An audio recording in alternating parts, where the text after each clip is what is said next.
Happy World Oceans Day, everyone. We're here to celebrate World Ocean Day with our crew to talk about the importance of our sharks, the importance of our oceans, and what they do for us. So, here today we have OSearch founder and expedition leader Chris Fisher, OSearch chief scientist Dr. Bob Huter, OSearch chief veterinarian and senior veterinarian science Dr. Harley Newton, and our development director Stephanie Brown.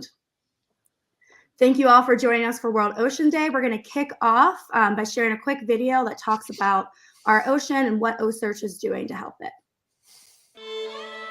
Some days on the water are hard. Some days on the water are easy. Some days we discover something that we never knew before. We do know we're committed to finding even more answers, and what we see depends on where we're looking. While one piece of the puzzle may seem disconnected from another, is it really? The more we go out and explore this big blue world of ours, the more we learn just how connected we all are.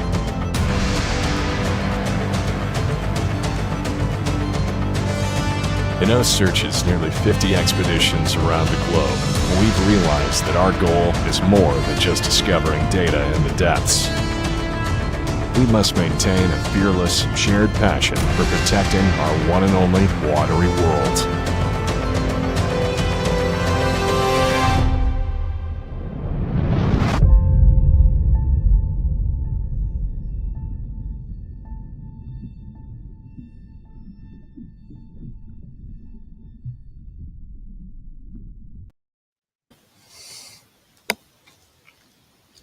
So that kind of helps us kick off World Ocean Day, talking about our one and only watery world.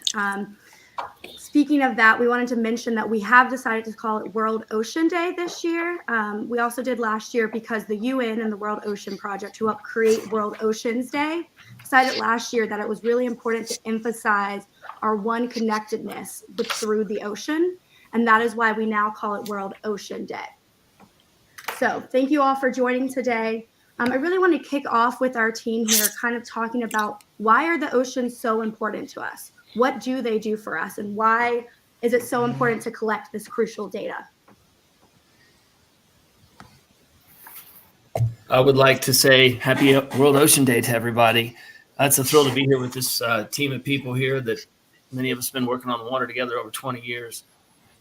And, the one thing we have seen as we move around the world, I think you just start to begin to feel very small, but at the same time begin to see that everything is connected. And in the end, to deliver something good to the future, it's going to take us all.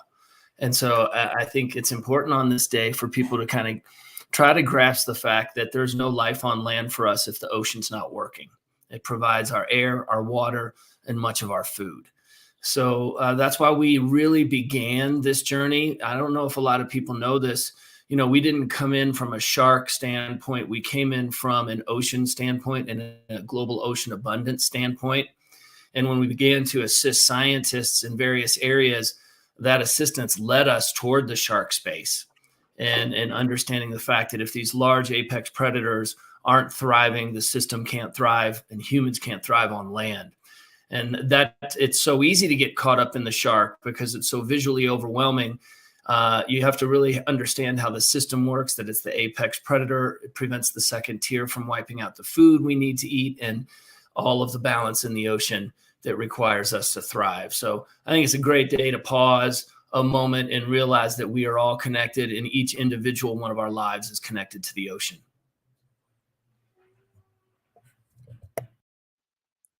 Great. Thank you for that. From a science standpoint, Bob and Harley, can you tell us what our ocean does for us? Give a high level of why it's so important. Well, I don't care whether you live on the coast or you live thousands of miles inland away from the sea. The ocean actually provides the means for us to exist. The ocean, the water in the oceans comprises more than 70% of the surface of the planet, more than 70%. So we're almost a 3/4 ocean planet. We truly are an ocean planet in that sense. And as Chris just said, the ocean does so much for us. We've learned in recent decades how important it is for regulating climate, and the fact that the ocean is this great absorber of heat and has been that way for essentially billions of years, or at least hundreds of millions of years. But as we dump more heat into the atmosphere, the ocean is struggling to keep up. So we have to learn more about this, learn more about the capacity of the ocean to handle this, and therefore, change our own practices so that the ocean can continue to provide us with all the riches that it does. Harley? Yeah, I will echo what Bob said about, the great influence that our oceans have just on climate in general. It's also a critical source of livelihoods around the globe, not just here, but in parts of the world where fishing really is sort of the basis of life. So it's really important to protect the one ocean that we have everywhere. The ocean is also a really important marker of health, of one health, because whatever's going on in the ocean is a reflection of what will be going on in us. So really understanding the ocean, understanding 70% of the earth seems like probably one of the most critical things we could be doing, studying in science. Thank you for that. And Brett, can you kind of give us a little bit more information about how you've kind of grown into the world of fishing and how you've taken this passion and showed how important the oceans are and how important it is to protect them from your viewpoint? Yeah, of course. So from my point of view, it's quite a bit different from the scientists. If you love the ocean and you love science and you're incapable of making it through high school, you can help them out on a boat and to do it from my point of view. I mean, I've been on the ocean since I was about 5 years old. So what I find is amazing is in my short lifetime, excuse me, how much you can actually see change, which is scary. The ocean is so big. It's hard to notice the impact you're having on it until it's actually made a huge impact by the time you can notice something from the surface of the ocean. So, at this point, the ocean is everything to me, always has been. It really defines me as a person. And it's the most important part of our planet for sure. We can all agree with that. It's just, if it's not taken care of, who cares about the rest of it? It's going to be a disaster for the whole entire planet. So, from my point of view, I just love to be there. So I'd like to see it healthy. Great. Thank you for that. And now that we've really laid down the foundation of how important our oceans are for everyone, whether you live on the coast or are completely landlocked, I want to go into kind of what OSearch is known for our shark research and for studying sharks. But before we do that, I want to share a quick little video that kind of helps highlight why sharks are so important.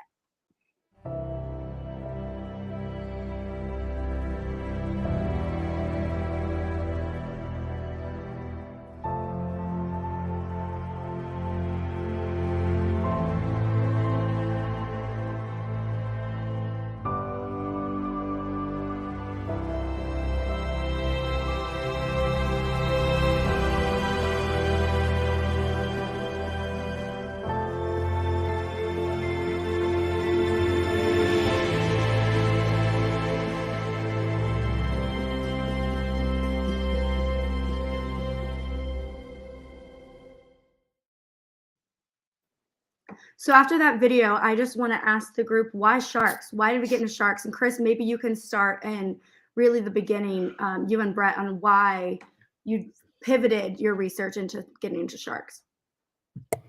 Yeah, I think for a brief history for everyone to how this kind of all came about, Brett and I started working on the water back in the late 90s, and we were making fishing shows on ESPN Outdoors, one called Offshore Adventures.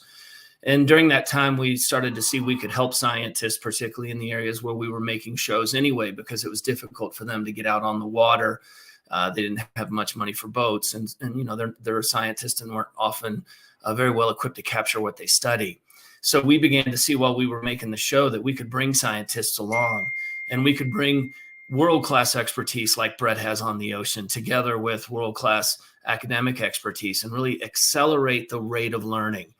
For everyone out there, when you really drill down to the one basic fundamental challenge of the ocean that kind of summarizes it all, is that we have a massive data deficit and we're running out of time. So data deficit, when we learned that in the early 2000s, we could see we could start to overcome data deficit in the areas we were helping, because we were accelerating the rate at which the scientists could collect data. Because when they're out on a boat with Brett for a week, they might touch 15 animals. If they go out on a boat by themselves for a week, they might touch one. So we saw that bringing the world-class practical and academic was an obvious solution to overcoming this data deficit and time issue. While we were helping those people in the early 2000s, around 2005 and 6, they began to explain to us this massive shark issue we have around the world, and that we were losing our large apex predators, and we did not have the data sets to manage them back to abundance. We began to learn that, as they go, the system goes, and Bob and Harley can talk more about that. But what we really did is Brett and I came together and we said, hey, man, we had a good run on offshore adventures. It's been great, but we've kind of done this. We did 188 of those, and that was back between 2000 and 2009. And so we pivoted to try to build an enterprise to bring the world-class practical knowledge of Brett and his team together with the world-class academic knowledge of big collaborative teams, and overcome this number one issue of data deficit and time, and radically accelerate learning.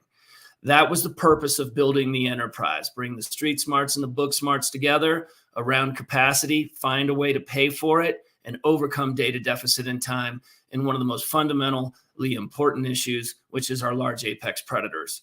And that's how it began. And in 2007, we went out on our first trip. There was no plan to continue on focusing on white sharks. We were just trying to help the scientists. We helped them in 2007, helped them in 2008. And then that kind of serving, we believe in servant leadership. We love to serve, the joy of serving, bringing people together. And by serving, it actually became the path forward for us. That wasn't a plan. It kind of organically occurred. And so that's kind of how we entered into this space to overcome data deficit and time around these large apex predators, because they're the system managers of our planet. I think the scientists should go into the science more about that. But from our side, it was about bringing the world-class practical of Brett. I was trying to build an enterprise around it that could pay for it and give the ship to the scientists, because they lack the funds for that. And that was really, I think, the two pieces of the puzzle that Brett and I bring to the table. So I fell in love with the study of sharks all the way back in the 1970s, guys. 1970s. I wonder how many of you were alive back then. I loved sharks. I loved the ocean. I loved sharks. But I was studying them because they were such fascinating creatures. Biologically, their sensory systems and everything else we were studying. We kind of saw them as a research animal that needed to be understood for a variety of reasons. We had no concerns about the population status of sharks back then, the conservation of sharks. But as I became a professional biologist and started my work as a scientist, whoa, all of a sudden these terrible signs were appearing of shark populations crashing. And we knew it was because of overfishing. It was pretty clear. And we knew that shark populations couldn't handle intensive fishing that was happening not just in the US, but all over the world. So starting around the 1990s, we rolled up our sleeves and started to look at some of the issues around shark ecology and the importance of sharks, the role that they play in the oceans, and discovered what we now know, that they play this critical role as a top predator in many marine habitats. And if you remove those top predators, you get this cascading effect down to the lowest levels, where in some cases the entire habitat can die. The whole thing collapses like a house of cards, and it's all because of the sharks being removed. So we got to work as scientists to to start focusing on more the conservation side of sharks. And so I was in love with the ocean. I was in love with sharks. And then I met Chris and Brett in 2011, and I fell in love with OSearch and the OSearch way of doing things because it presented a new model of, first of all, of putting a person like me together with a guy like Brett, who, don't let him fool you. This is a very wise man, and he knows a lot more than I do in many ways. But he was able to put us on the sharks in ways that scientists couldn't do, as Chris has explained. So together, we've been working then for the last more than 10 years, 15 years or so, and now we're in a position where we're making a difference, and we're winning. We're actually winning the battle to restore our shark population here in on the East Coast of the United States. It's not happening everywhere. We still have a lot of work to do in other places, but here on the East Coast of the United States, I'm very happy to say that things are turning around and the sharks are coming back, and that with the sharks returning, that means that the oceans are healthier as well. And I know Harley can talk to you about the importance of sharks in terms of the health of the ocean, and also as markers for the problems that we see in the ocean. Harley? Thanks, Bob. Yeah, for me, the why sharks really just came from data deficit and the challenge that I saw that was being faced. As a veterinarian, I was always interested in wildlife. I was interested in health, disease, and how that impacts conservation.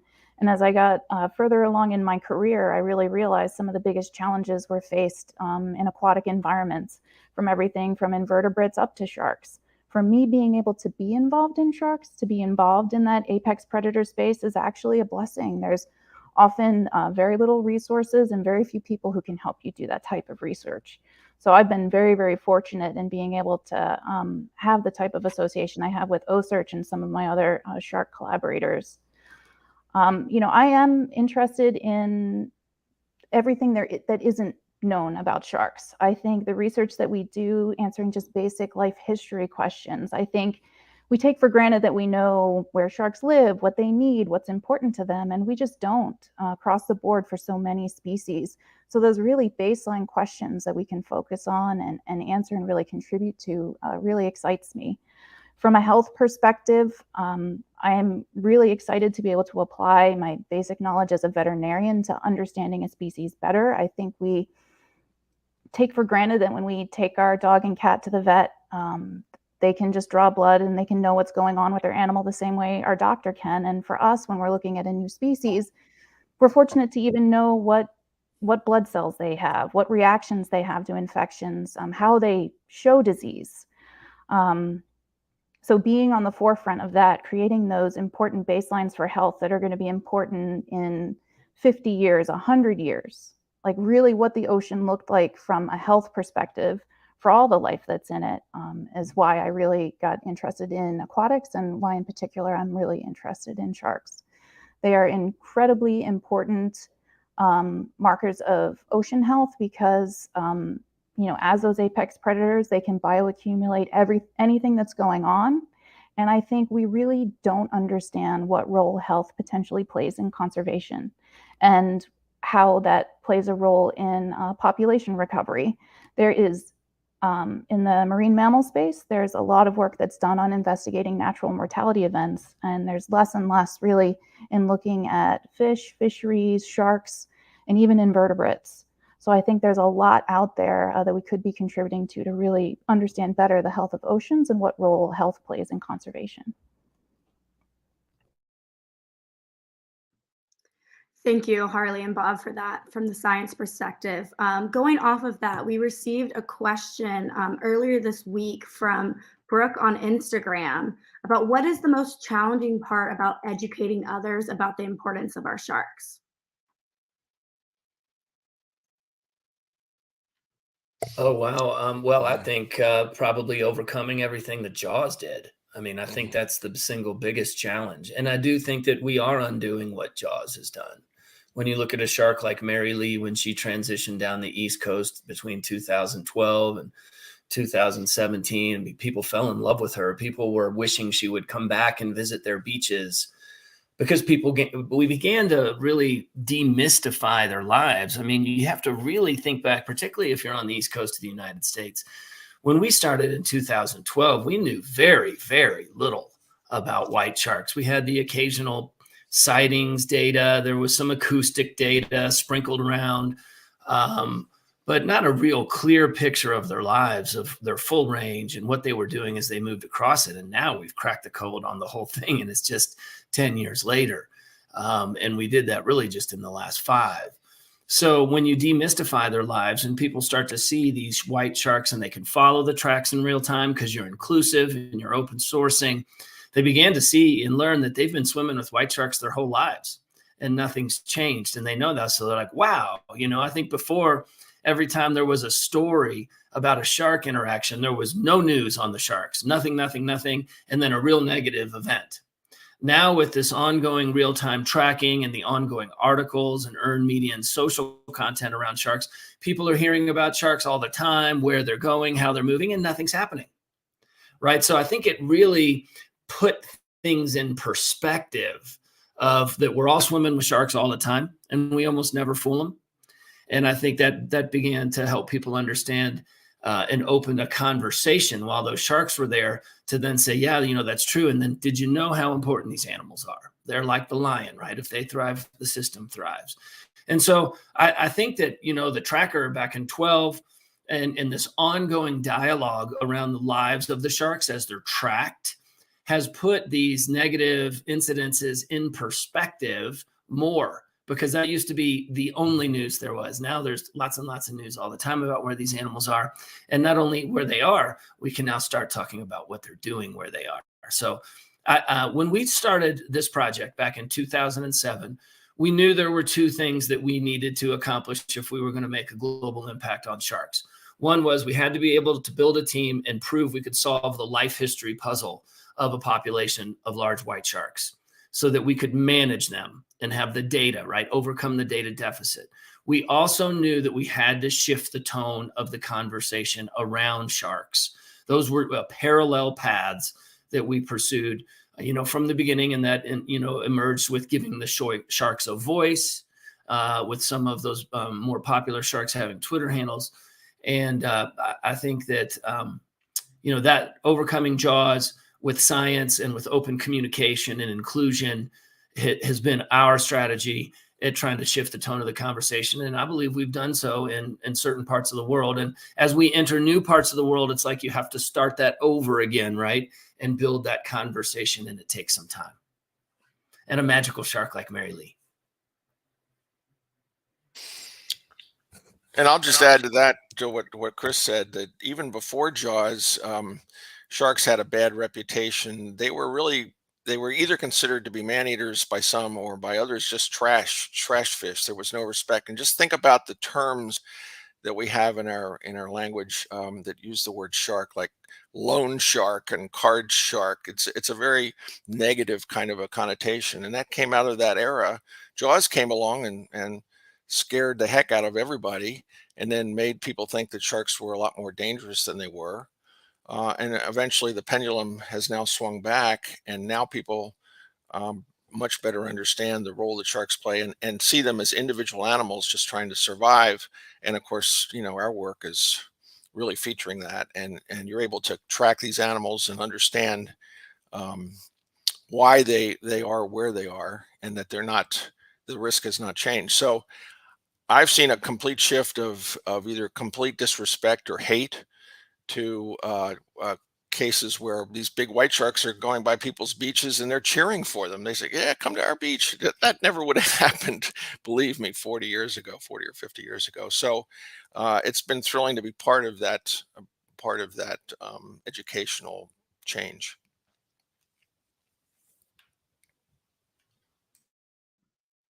Great. Thanks for that, all of you guys. We kind of touched on it a little bit, but let's talk more about our current research project, what we're doing in the Western North Atlantic. Does anyone want to give a summary about our work here and what we've learned so far? Bob or Harley, why don't you all take that?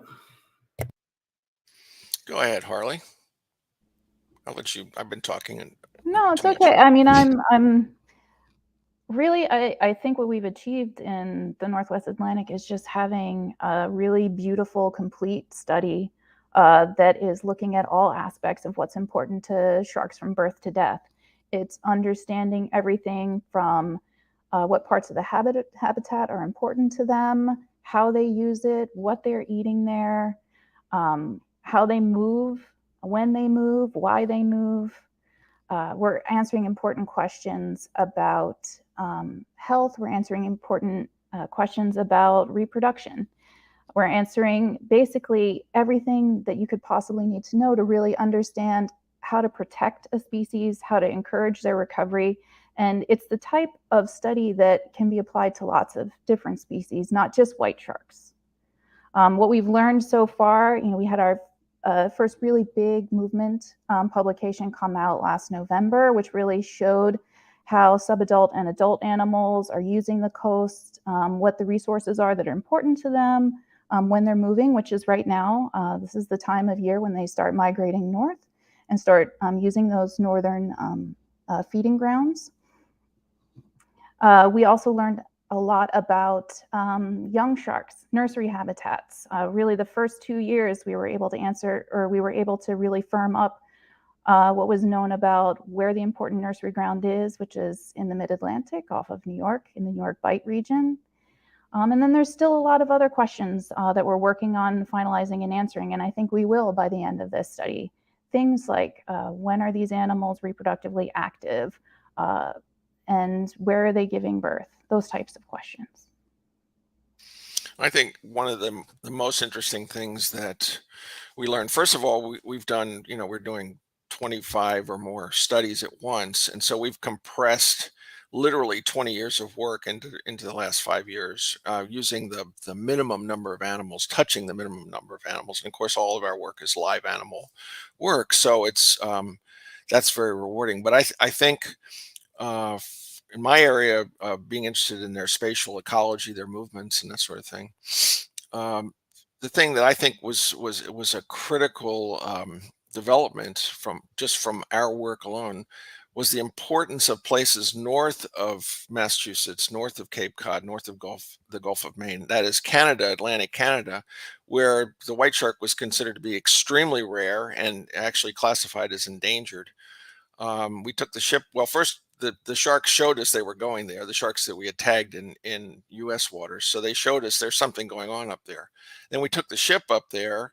We put Brett and his crew out. And Brett just scoped it out, and bang, he found sharks right away. And we've completely opened our knowledge then of the importance of Canadian waters to the white shark population in the Western North Atlantic. This is a critical aspect of understanding how to conserve and protect these animals here on the North American East Coast. Going off of that, the importance of Atlantic Canada, one question that we received from Linda, a member of the OSearch support crew, was, do you think that these sharks have always been going to Atlantic Canada and we just never knew? Or do you think they've slowly extended their reach? What do you think, Brett? Repeat that whole question again. You said, do I think that they're say it again? Do you think that the white sharks have always been going to Atlantic Canada and no one knew about it? Or do you think that the white sharks have slowly extended their migratory reach? I think they're probably both true.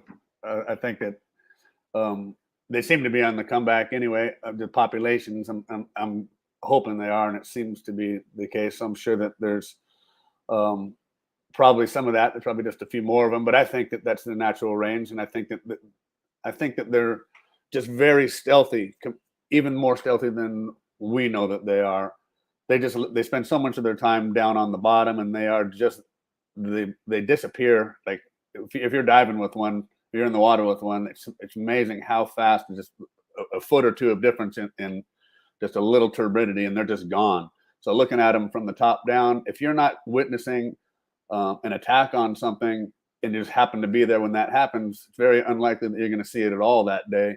They don't fin that much up in that region where you're close to shore like that. That's not their where you would classically think of them as finning. Like if they're offshore and if you're in areas of life and on current breaks in an area where you think that there's sharks that are going to be popping or finning like that, then you might see them more. I just think that inshore environment, they're just in their most stealthy mode, and I think that you would have to have quite a bit of them, pretty healthy population before people start seeing them on a regular basis. And then once you start, like the people up in Canada, they are starting to see them now, but they had to be alerted to kind of that they're there and to pay a little more attention, and then spending a little more time in those environments. So I think that they're there. They've been there. Yeah, absolutely. And I'm hoping that they're on the comeback, and that's part of the reason why they're being seen more as well. And Paige, I think there's an interesting thing going on in this area that Bob or Harley might comment on. We're in the middle of this incredibly exciting time off the East Coast and the West Coast of the United States, where our oceans are returning to abundance, one of the great wild oceans. And people don't really realize most of us have grown up playing and swimming in a pretty highly compromised ocean. So we're out there playing in an ocean and we're not seeing much life. We're not seeing sharks. We're not seeing orcas. We weren't seeing turtles. We weren't seeing seals or whales if you just go back a few decades ago. And there's been this great, great return of life off our coast because of these amazing management moves that were made in the 90s and in the early 2000s. And with that, we have all of these animals recovering. Our turtles are back. Our whales are back. We still have some challenges with the right whale, but generally speaking, winning, right? Seals are back. A lot of our fish stocks are back. Sharks are slowly coming back. So we're starting to come into an era where we're all no longer playing in this region in a highly compromised system, which means that we need to adapt. There's a difference between walking through a city park where all the life has been pushed out of it and going for a walk in a national park where you got to make sure you're prepared to bump into a mountain lion or a bear. So as we return the world's oceans to abundance, we have to be grown-ups, understand the systems that we're playing in so that we can make good decisions based on what we see because we've educated ourselves a little bit about it. So now it's an awesome scenario, right? We should be having abundance parties. Like we're winning. Nobody really talks about it much in the nonprofit space because it doesn't make the cash flow. But the fact is we're winning off the East Coast of the United States. Other areas, we got massive challenges. But what comes with that in relationship to this conversation is something they call shifting baseline. And I want Bob and Harley to talk about this a little bit because we have all of these populations recovering. And they're probably most likely recovering in their historic range because that's where they've always been. It's just that we compromised the system that it shrank their ranges so much. And now they're refilling that system. So the question is, are they just reestablishing their historic range? Or is their historic range being nudged a little bit to the north because of climate, change? So I think there's a couple different things maybe colliding around this question of people now seeing sharks and saying like, oh my God, something's changed. It's like sharks are supposed to be there. They were always there. It's just we put a lot of pressure on them and now they're coming back. That mixed with shifting baseline, mixed with climate, I think creates an interesting conversation. And it truly is a complicated question, a complicated topic for which there's no single answer as to how these things all interplay. The dynamics of the ocean are very, very complex. But the shifting baselines that Chris referred to, if you think about ourselves, the human lifespan, 80 to 100 years or so typical, generation time of 20, 25 years, we have a pretty short duration perspective on our environment because of our short lifespan. So if you weren't alive back in the 1950s or 1940s, you didn't see all these things. You didn't see the ocean the way it was, and probably the way it needs to be. But if you've only been alive in the last 30 years, you've seen, as Chris has said, a compromised ocean where things like sharks have been seriously depleted. So now, through a lot of painful work by a lot of people, a lot of people had to sacrifice, commercial fishermen, recreational fishermen, all of us to make the ocean better, and it is coming back on the East Coast, and we are winning. Now that the sharks are coming back, we're actually starting to hear complaints about too many sharks. And just think about that for a second. Too many compared to what? Maybe the last 20 years, and too many compared to, an individual's frame of reference. So we've got to get past that. We've got to celebrate that the sharks are coming back. We've got to adjust things like our own use of the oceans, our fishing practices, perhaps even the way we use the beaches, and embrace this. And because this is what we've all been sacrificing for and working toward for the last 50 years.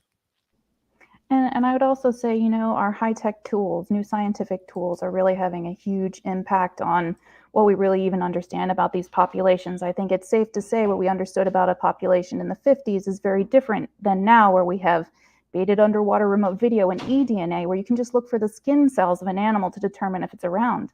And it could be a really cryptic species that you wouldn't even know about. So I think we're really kind of coming into our own of understanding what animals are around, what their real ranges are. And there's always going to be sort of new changes, new threats that we need to understand and use all these tools to figure out how they're impacting how these animals use the environment. And I think one last thing to mention for everyone out there who asked this question, you have to realize we don't have any previous data that defines the range of these apex predators, precisely enough to answer that question. However, now we have laid down that baseline of data with the 84 sharks off the East Coast of the United States, plus the ones in other parts of the world.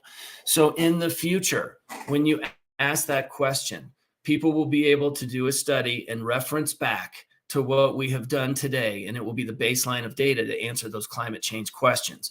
So a big part of our work is putting a stake in the ground around 2020 on the range of the apex predator in the Western North Atlantic, so that that question can be measured and can be answered. It's just there was no data set to do so for us to measure against previously. So it's huge, right? Like Harley said, people will be measuring against this data set for 1,000 years or 2,000 years. I mean, because it is the beginning of the story of understanding those questions.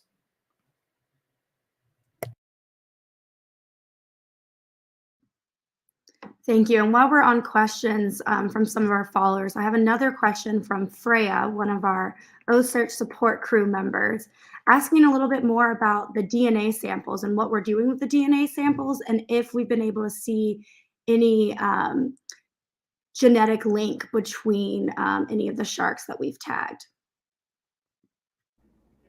I think that's a question that's still in the process of being answered. We have two actually have two really important genetic studies that are going on with those fin clip samples. One is looking really at population structure, understanding the comparison of our Western North Atlantic population to the Pacific population and to other populations around the globe. So a global question. But that question of relatedness is actually being looked at by a group that's at Texas A&M. And I think probably the most interesting answers are going to come from our samples from 2016 and 2017 from the nursery site, because I think that's probably our best opportunity to look for relatedness among animals, whether it be siblings or whether it even be potentially animals that are from a known mother. So still a work in progress, but we're looking at it from two different fronts. Perfect. And then we'll get to one more question real quick about from one of our top fans, Ken, asking, can you tell me why I only see sharks on the East Coast of the United States on our tracker? I can answer that one. Yeah. So, we tagged just under 40 sharks in South Africa in 2012, and then we have just under 30 off the Pacific coast, off California and Guadalupe. And the battery lives have 5 years. And so all of those tags have expired. And so that's why you are only seeing the current pinging white sharks. Now you can go into the tracker and you can go into the archive of all the shark tracks. But to keep them all live slows down the tracker so much, it makes it difficult for people to use it, because we have gone from no data to so much data that it is now slowing down computers. We have a big data problem, and Amazon's helping us a lot with that. And so that is the reason why you don't see those older shark tracks. They're in there. You just have to go into the archive of all the white sharks around the world and track them. But remember, anytime a shark is tracked, you know, if it's a small shark, it might only have a 1-year tag. If it's a larger a shark, it might have a 5-year tag. And not all the batteries make it to 5 years. So that is why those ones that were tagged, say, before 2017, you're not really seeing ping anymore. And then they go into the archived component of the tracker. Now I want to go back to, we talked about the Western North Atlantic study that we're currently doing. And Harley talked a little bit about how we had a paper come out recently, really tracking the movements and us understanding their migratory patterns. What are the sharks doing right now? What is happening with them this time of year? Well, this of course, is the beginning of summer, and the white shark population in the Western North Atlantic is distributed, we now know, all the way from Newfoundland and even parts farther than that in Canada out to sea, all the way into the eastern Gulf of Mexico throughout the year. But they're seasonal. They have seasonal movements, just like many other animals do.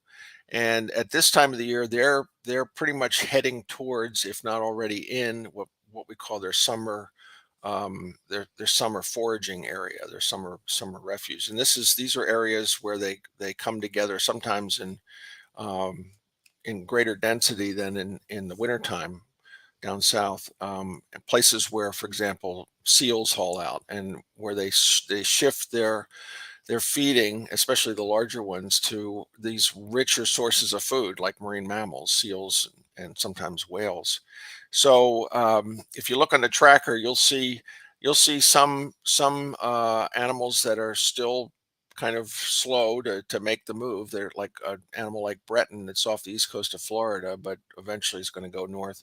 And then other sharks that are already up in places like Nova Scotia, setting up shop and essentially getting ready to feed for the summer. Then they will spend the summer up there as late as September, October, really bulking up in their energy stores, and then turn around and start moving south. And the length of their movements, the degree of their movements is somewhat dependent upon the size and the age of the animals. So the young ones aren't quite doing the whole thing, but as they get bigger and bigger, they're doing that entire shift from Canada to Florida. It's kind of like, I live in Florida, so it's like our Canadian snowbirds that we have down here in the wintertime. So that's when the sharks are here as well. I think Bob mentioned Breton, and for anyone out there who's into the tracker, take a look at Breton. Breton has a very unusual migratory path he uses every year between Cape Breton, where we tagged him, and the southeastern United States. And he spent his time up most of the winter in the Carolinas, which we believe is where they're mating. And we're working on increasing our sample size around that so the scientists have good, defensible, publishable papers. But when he headed north from the Carolinas, he headed south. And he's now down around central Florida, a little further south, near Vero Beach in that area. And you'll see that is right. He knows to go down to that area, and then he pivots east. And any day now, you're going to see Breton pivot to the east and then loop up north offshore and follow the same tracks you'll see on the tracker back to Cape Breton. And I think it's just stunning to see that these animals have a very accurate calendar and an incredible capacity to navigate the same routes every year over year, and it becomes predictable. So it's excellent for management. So Breton, since Bob mentioned Breton, is a very interesting one to watch right now, because you're going to see him. He's going to decide it's time to go north, and boom, he's just going to leave, and then he'll probably be all the way back up there in a week or so. And it's probably a good time to mention that we ourselves are going to be up in Cape Breton in late July with our next expedition in Canadian waters, and maybe we'll run into Breton up there. Although we've never resighted or recaptured any of our tagged sharks, because A, they're not that common, and B, I think they're pretty smart. Maybe once is enough. There was one shark back in the day, Brett. Do you remember that? back in Guadalupe Island when we came back, probably around, it's the only time it's ever happened. Well, we've recaptured one. Well, we've recaptured 2 sharks that I can remember. One was a hammerhead we caught the second day in Australia. One was a white shark that we had get off the hook when we were putting on the buoys, and it re-ate about a half hour later. But the one you're referring to, we were just coming back in. I think it might have only been our second year of coming back into the island. And I was in the binoculars. It was flat grease water coming into the north end of Guadalupe.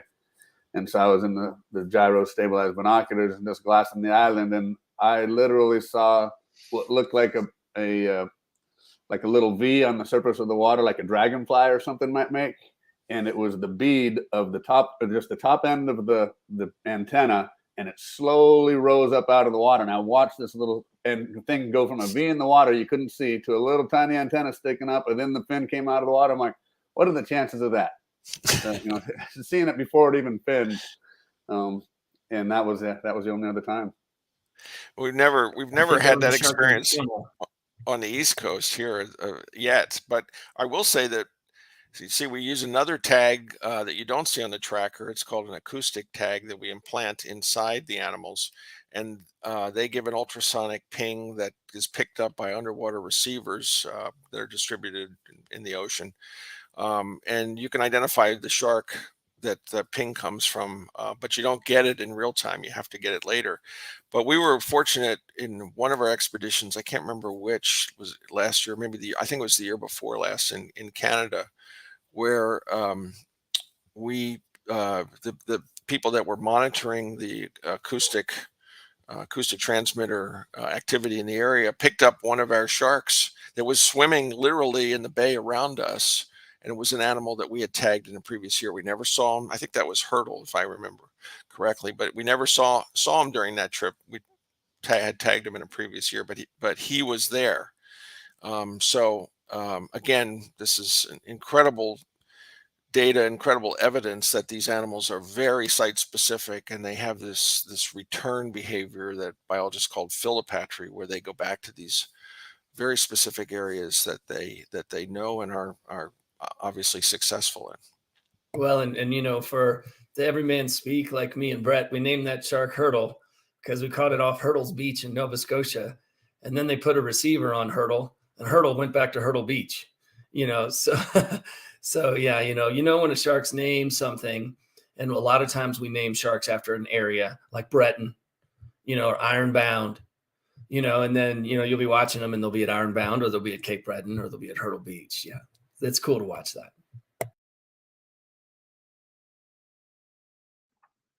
Great. And then I do just want to touch quickly on, Bob mentioned that we will be, like the sharks are going up north, our expedition is going to be up in Atlantic Canada later this summer.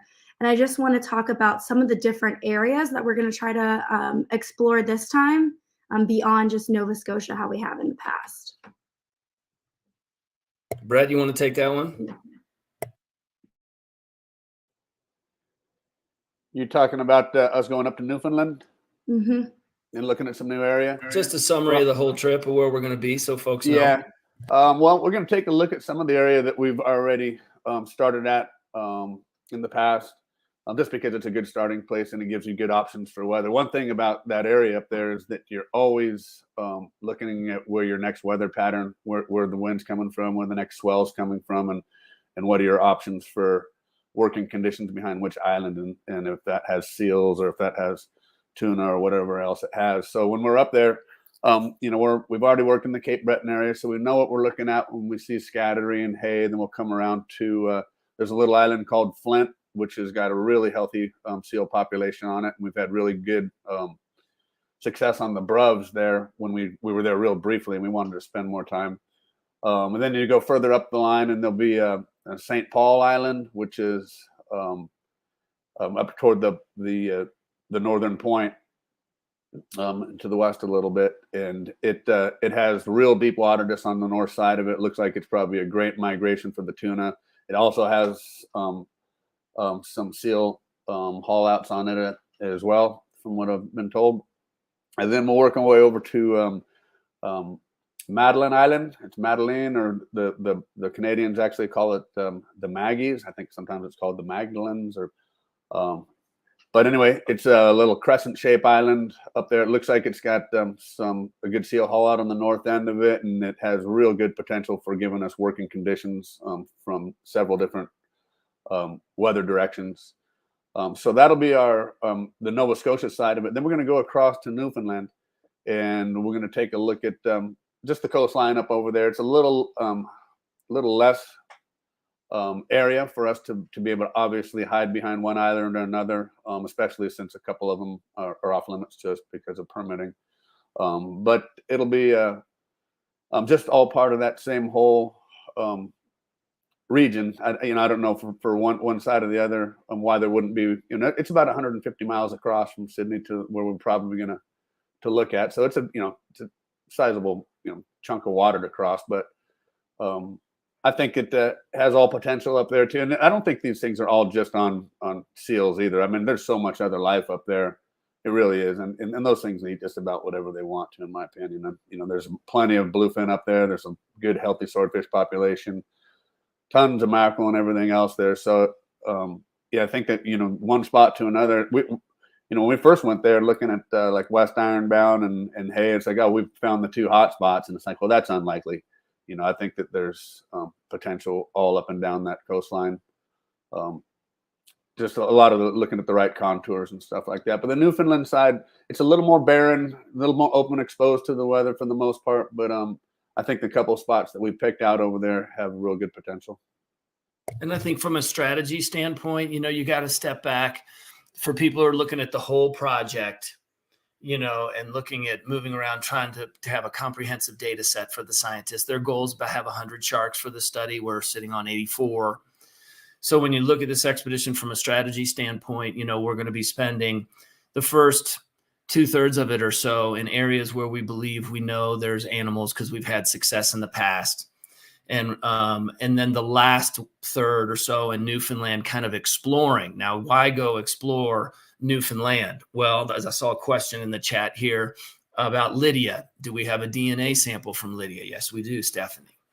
And Lydia, when we tagged her off Jacksonville, Florida, she went to Newfoundland. She did not go to Nova Scotia. So we're wondering, because these white sharks go back to these same areas each year to forage and feed on seals and other things like Brett mentioned, is there another population of sharks over there that's doing that? And they're just going to the southeastern United States to overwinter and mate, we believe. And then they're coming back to Newfoundland for their summer foraging. And so we need to kind of go have a look there, because you're only going to get these returning sharks if you go there and find them there, because they come back to the same places each summer. So that's kind of the last big part of the Western North Atlantic puzzle that we haven't looked at, where sharks have gone that we've tracked. And so we just want to try to understand, like what Brett said, is there a few over there? Is there just as many there as in Nova Scotia? The fact is, you're not going to figure it out at the dock, and you have to spend some time exploring. You can't just go back to where you've been if you want to extend your knowledge. So that's kind of the strategy behind this expedition and why we're allocating the time in the different areas in which we are.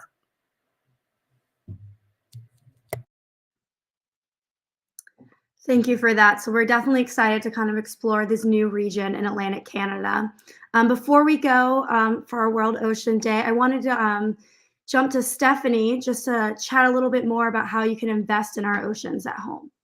Yeah, it's been so fun to sit here and be able to learn alongside everybody at home about all of our work.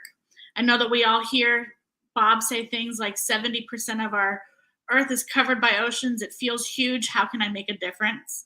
And it's really neat to learn that we can all make a difference. We can participate in the data collection with OSearch, right? Every time you track on our global tracker, you're participating in a research project. You can become an OSearch supporter like Freya and have your name on board on our wall. You can give online through that. And really cool, what else you can do at home is learn alongside our research through our education program. And we'll drop it down in the comments section, but we do have a World Ocean Day packet where you can participate in different research projects at home. We encourage you to fill that out, send it back to us at education@osearch.org.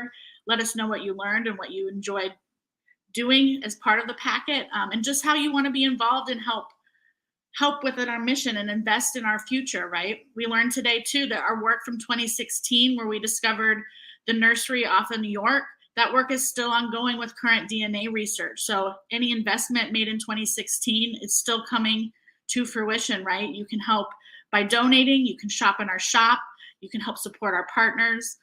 There's plenty that we can all do on a small level that makes a huge impact for our ocean.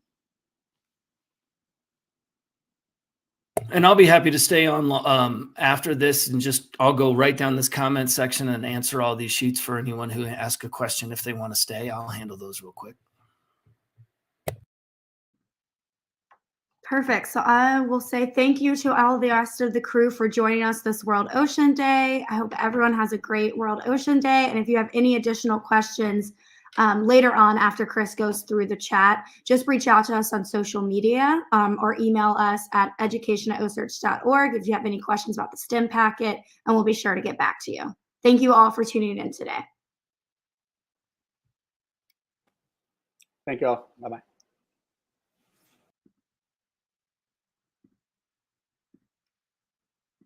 And I'm going to leave it with Chris to answer. Yeah, I'm just going to rapid fire down these comments for anyone who's still out there who wants to hear their question answered. We don't want to miss anybody because it's hard to do in the kind of formatted section. Charlie V asks, is there any sharks in the Mediterranean Sea? Charlie, that's our objective, to figure that out starting next year. We're moving the ship over to solve the puzzle of the Mediterranean white shark. We believe the Mediterranean white sharks are likely moving north in the summer times to forage, just like our white sharks do off the east coast of the United States. And we believe that they're probably going somewhere around the UK, Ireland, or Western Europe, up where the seals are. We believe the sharks winter in the Med and over summer. Now, why do we believe that? That's the same pattern that we've seen in Africa, off the east coast of the United States, and the west coast of the United States. So we're just operating off the same pattern we've seen in other parts of the world. We'll find out if that's accurate or not when we go over there. Our biggest concern is, are there enough white sharks left to find one? That situation is highly compromised over there. We don't know how many white sharks are left. Our objective is to not only solve the puzzle of the white shark over there so we can begin to bring them back, but to leverage that to bring the whole Mediterranean region back. Let's see here. Greetings to Diane in Ohio. Richard, we do work with, one of the big things about our work is bringing governments together. But, until you get these white sharks tagged, you don't even understand which governments they're passing in front of when they migrate. So a big part, like on the East Coast now, we know of the United States, that if we want to affect white sharks, we need to have Canada, the United States, Bermuda, and Cuba in the conversation. Before, we didn't know that. So when we come over to the Mediterranean white shark and they lay down their tracks, we will then work to bring those governments together for a comprehensive plan. Stephanie, we're excited to be coming back up to Nova Scotia. Someone else asked about Lunenburg. We won't be stopping in Lunenburg. We're going to launch out of Lewisburg. We arrive there on the 22nd. We'll be pulling out on the 23rd to go up towards Scattery Island and Hay Island, where we'll begin the next expedition. Bubs Carson asked about coming into the Pamlico Sound in North Carolina. Pamlico Sound's a confusing thing. We have white sharks that seem like they want to move in and out of there. We're always wondering if it's an accurate ping when they move in there. Obviously, these white sharks can go anywhere, even huge ones in shallow waters. And if there's big bait events and a lot of life, they will go into these sounds. We have no plan to come into the sound to work. It's not deep enough for us to get the ship in there, unfortunately. Okay, a couple people have asked about my comment about Jaws and undoing Jaws, and wondering if it also got people more fascinated in white sharks. Probably so, super negatively in the beginning, but I think rebounding now, and if it weren't maybe for all that interest, people wouldn't be interested now. So there's certainly a yin and a yang to everything, and a story to be made about both sides of that issue. Kenneth asks about deep blue.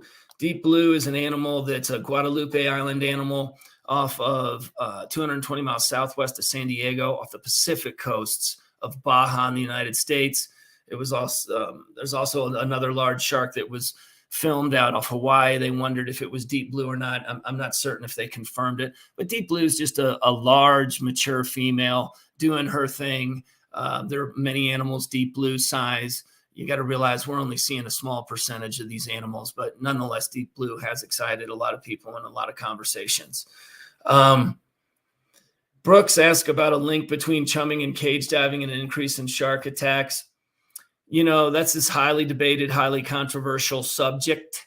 One thing people think about is that, people worry about chumming, and they don't realize if they live in an area where there's any lobster traps or any crab traps at all, the whole bottom of the ocean is covered in chum, and it's chumming all day, every day. So, I don't really think there's a link in anything that any other individual is doing, because the whole bottom of the ocean of the whole northeastern United States is covered in chum. There's lobster traps full of dead fish for bait everywhere. So the whole region is constantly chumming. And then you put that on top of the seals, which is what they're really after. And when we find the most success, we haven't really chummed much for the last 8 years or so, because we just started to see it didn't make that big of a difference. If you're located, you're located. And primarily what you want to do is get in the natural chum of a seal haul out, because that's what they're coming in for. We're working on extending the batteries, Sandy, and the trackers, but it's tough. We already answered about Lunenburg and Lydia. There's so many here. I'm just trying to... Michelle asked about a concern about the area off Long Island being a nursery with all the proposed wind turbines. No, there's no concern in related to that. Normally when we see structure in the ocean, we see more life. So when you see like the wind turbine base or an oil rig, that's maybe below those things are priceless artificial reefs. And there's just more and more life in the area because of that. I suspect you'll see people working and fishing off of those wind turbines, because they'll become like a system of reefs out there. Well, I thank everyone. We're excited about our next expedition. We look forward to seeing our old friends up there in Cape Breton and Manitou and Scattery and Lewisburg that have been so great to us the few times we've been up there for one last trip. And we look forward to engaging and exploring with people in the Maggies and over in Newfoundland. And look, we're just so grateful. O-Search is not anyone's, it's everyone's, it's yours. If you're watching right now, you are O-Search. And we're doing everything we can to make sure we give it away to the future, because we have radically accelerated the rate of learning 30 to 50 fold. And that's what needs to be done to overcome the primary challenge we have with the ocean, which is data deficit and time. Enjoy your worlds, enjoy your ocean today, wherever you are. Fall in love with it, because when people fall in love with it, they want to take care of it, use it, enjoy it. It's fundamental for our lives, and let's all look after it and leave it a little better off than we found it for our kids and grandkids. Thank you all. Have a great World Ocean Day.